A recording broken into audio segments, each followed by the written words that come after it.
हजारों लाखों की संख्या में बैठे रहते थे बुद्ध विहारों में, और गुरु रविदास के साथ बड़ी संख्या में लोग चलते थे। उसमें सारे धर्म के समुदाय के लोग थे, और तथागत बुद्ध के साथ जब लोग चलते थे तो बुद्ध कहते थे चरण विकले चारिपन बहुजन हिताय बहुजन सुखाय लोकानुकंपाय अथाय हिताय सुखाय देव नमस्कार। इसीलिए बैठने वालों को बैठा कहा जाने लगा। जब दमन शुरू हो गया, जब इतिहास में बौद्ध धर्म का दमन शुरू हो गया, बौद्ध भिक्षुओं को मारा जाने लगा, बुद्ध विहार को गिरा दिए गए, तब लोग अपने दर्शन की परंपरा को, अपने चिंतन की परंपरा को, अपने संस्कृति की परंपरा को अपने अपने नाम में जोड़ करके इस्तेमाल करने लगे। हम लोगों के धर्म की जो देवियां हैं, जो देवता हैं, कोई कहता जोगी भी, अरे जोगी कौन है? ये वही जोगी है जो सारा दिन बजा के आपके गांव में आपको जागरूक कर रहे थे। ये वही जोगी है जो संत गाड़गे बाबा है, गुरु रविदास है, गुरु कबीर है। ये वही जोगी है जो बौद्ध भिक्षु हैं, जिनको हमारे गांव घरों में के बीच में जोगी वीर के नाम से पूजा की जाती है, वीर की पूजा की जाती है साथियों। इसके अलावा चमारों का और धोबियों का गोत्र कई नामों में मिलता है। जैसे फैजा, जैसे एक चीज और नाम नहीं मैं बता रहा हूँ, धोबी समाज के लोग दिवाकर भी अपने नाम का भी इस्तेमाल करते हैं। मैं बार बार जाति का नाम इसलिए ले रहा हूँ ताकि आप बात को बारीकी से समझ लें। दिवाकर समझ करते हैं, और भगवान बुद्ध से पहले जो बुद्ध हुए उसमें एक विद्वान थे बुद्ध थे जिनका नाम था दीपांकर। दीपांकर, तो दीपांकर और दिवाकर का जितना क्लोज रिलेशन है, इस चीज को हमें समझने की जरूरत है। फैजाबाद के इलाके में जमात समुदाय के लोग अपने नाम में टाइटल जायसवाल इस्तेमाल करते हैं। सॉरी, धोबी समाज के लोग फैजाबाद के लड़के में, साकेत वाले लड़के में इस्तेमाल करते हैं जायसवाल, और इलाहाबाद के लड़के में जमात समुदाय के लोग अपने नाम में टाइटल इस्तेमाल करते हैं जायसवाल। देखिए कितना मिल रहा है। इसके अलावा मध्य प्रदेश में जमात समुदाय के लोग अपने नाम में टाइटल इस्तेमाल करते हैं अहीरवाद, और सारे यादव अपनी कास्ट सर्टिफिकेट में लिखते हैं अहीर। तो देखिए जुड़ कैसे गए हैं। बस्ती जिले में ही पूरे पूर्वांचल में धोबी समाज के लोग अपने नाम में 34 टाइटल भी इस्तेमाल करते हैं, वहीं पूर्वी समाज के लोग अपने नाम में 34 इस्तेमाल कर रहे हैं। तो जातियां एक दूसरे से कैसे जुड़ी हुई है? अलग कोई नहीं है।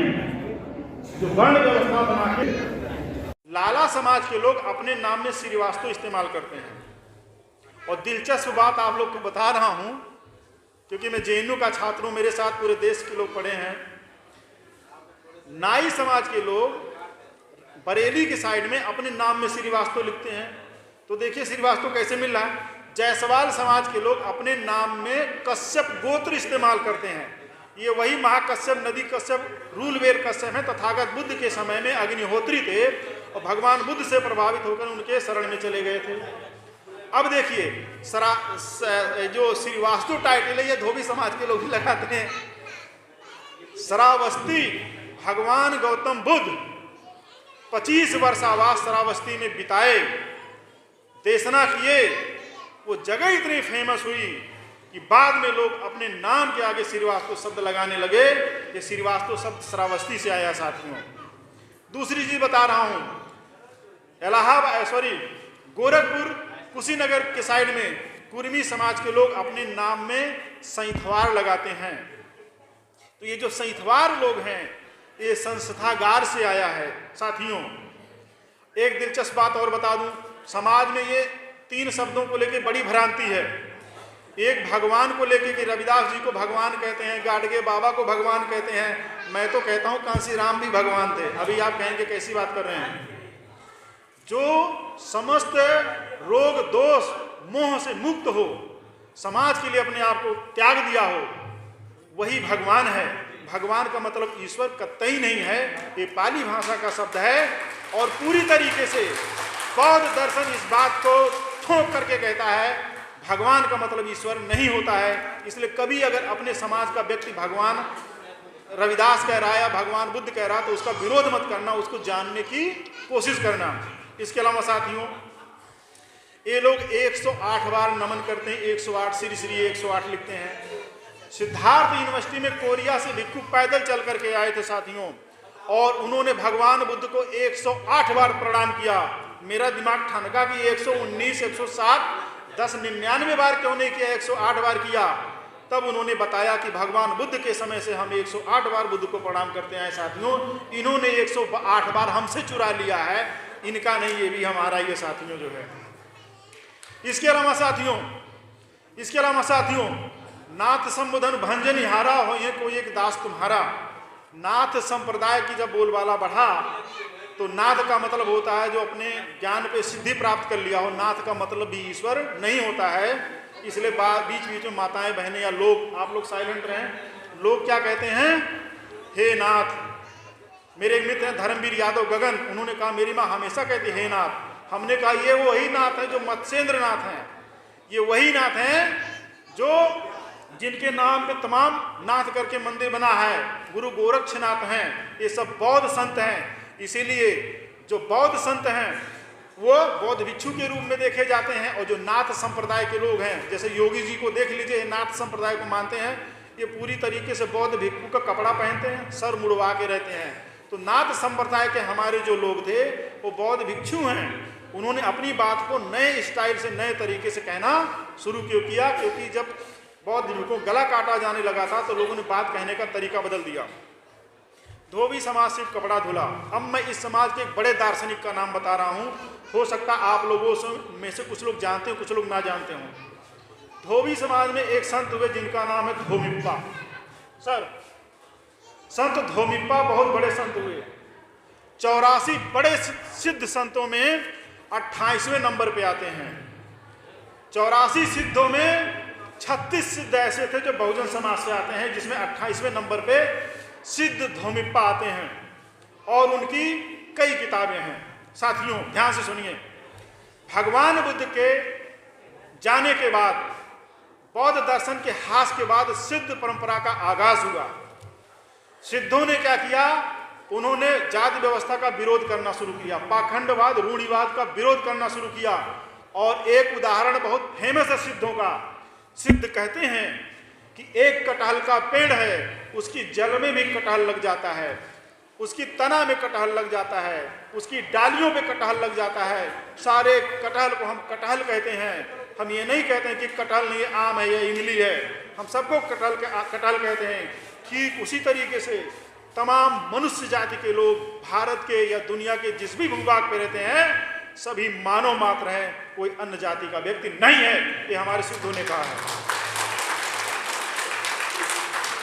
हमारे संत धोमिप्पा जो धोबी समाज से आते हैं, उनके साथ में उनके सहयोगी थे चमारिपा जो चमार समाज से आते हैं। उनके साइड में बैठे रहते थे कुम्हारिपा जो कुम्हार समाज से आते हैं। उनके बगल में बैठे रहते थे संत कालपा जो लोहार समाज से आते हैं। कौन कहता है कि ये लोहा बनाने वाले, कपड़ा धुलने वाले, ये चमड़े का काम करने वाले विद्वान नहीं थे? इतिहास में आओ, हमारे विद्वानों ने जो अपने दर्शन से तुम्हें दौड़ाया तो तुम्हारे पास जवाब नहीं था तुमसे शास्त्रार्थ कर सको। इसलिए साथियों मैं कहना चाहूंगा, बनारस के राजा के समय जब ये डिबेट हुआ काशी के पंडों के सामने कि जो डिबेट में हार जाएगा वो जीतने वालों को सर पे डोली बिठा के पूरा बनारस घुमाएगा, उस डिबेट में हमारे गुरु रविदास जी जीते थे और काशी के पंडित डोली बिठा के पूरे रविदास जी को पूरा बनारस घुमाए थे। ये हमारे बाबा की ताकत जो यहाँ हमारा बाबा बैठा हुआ है। साथियों धोबी समाज में एक बहुत बड़ी संगीतज्ञ हुई जिनका नाम है बन्नो। एक किंवदंती है, इतिहास में इसकी छानबीन की आवश्यकता है कि तानसेन एक बार राग दीपक गा रहे थे। राग दीपक संस्कृत क्या नाम है, शास्त्रीय संगीत है। कहते हैं जब राग दीपक गाया जाता है और मन से गा दिया जाए तो शरीर में आग लग जाती है। तो जब उनके शरीर में आग लग गई तो उस गीत उनकी याद को बुझाने के लिए धोबी समाज में जन्मी बन्नो ने गीत मल्हार गाया, और ऐसा गीत मल्हार गाया कि मेघ उमड़ गए और बारिश होने लगी, उनकी आग बुझ गई। साथियों ये आग, पानी बरसा हो या ना बरसा हो, आग हो या ना लगी हो, लेकिन कहने का मतलब है धोबी समाज सिर्फ कपड़े नहीं धुला, एक संगीतज्ञ को भी जन्म दिया जो पंजाब की रहने वाली थी, और उनके नाम पे पंजाब में बन्नूर जिला भी है जो चंडीगढ़ से थोड़ी अंबाला के बीच में पड़ता है। साथियों चिटियाला आइलम्मा करके एक बहुत बड़े संत हुए, उनका नाम थोड़ा सा मैं कंफ्यूज हो रहा हूं, वो भी बहुत बड़े संत थे। लेकिन आयलम्बा करके एक बहुत बड़ी वीरांगना हुई तेलुगु प्रांत आंध्र प्रदेश में। साथियों, ये धोबी समाज में जन्मी और हम देखते हैं कि जमींदारों ने जब उनके खेत को, वहाँ के किसानों के खेत को कब्जा करना शुरू किया और ये कहा कि मजदूरों तुम्हें हमारे खेत में फ्री में बेगार करना पड़ेगा, मजदूरी करनी पड़ेगी, तब उन्होंने हथियार से गुरिल्ला वार करना शुरू कर दिया, खेतों में छिप गई। और जब जमींदार लोग अपने लोगों के साथ आए और उन्होंने कहा इनके खेतों में तेल छिड़क करके आग लगा दिया जाएगा, उस समय आयलम्बा हथियार लेकर के निकली और गुरिल्ला वार शुरू हो गया। कई जमींदारों को उन्होंने मार गिराया और पूरी तरीके से वहां भाग हुए। साथियों, ये इतिहास क्या आपने पढ़ा? आप में से कोई पढ़ा इतिहास को? नहीं जानते। साथियों, इस चीज को हमें जानने और समझने की जरूरत है। इसके अलावा साथियों, भारतीय स्वतंत्रता संग्राम में धोबी समाज में बहुत सारे नायक हुए। उन नायकों ने इतना बड़ा योगदान किया कि मैं आपको सैकड़ों नाम इसी मंच से खड़े खड़े गिना सकता हूं। साथियों, किसी और मौके पे हम सबको सभी नामों को हम बताएंगे, लेकिन एक जरूरी बात आप लोग को बता दें, क्योंकि शहर के बड़े ही जागरूक लोग इस मंडल के यहाँ पे इकट्ठा हुए हैं, तो मैं बताना चाहता हूं। मैं 2-3 मिनट और लूंगा।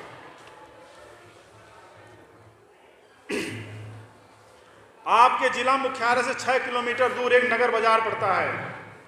नगर बाजार के जस्ट बगल में चंदोताल पड़ता है।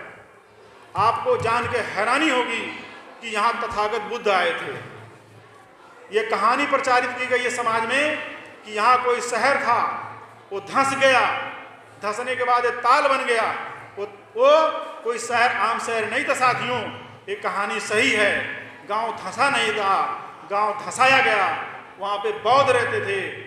और मैं अलेक्जेंडर कनिंघम का रिपोर्ट आपको बता रहा हूँ साथियों, हल्का फुल्का रेफरेंस नहीं है, कि वहाँ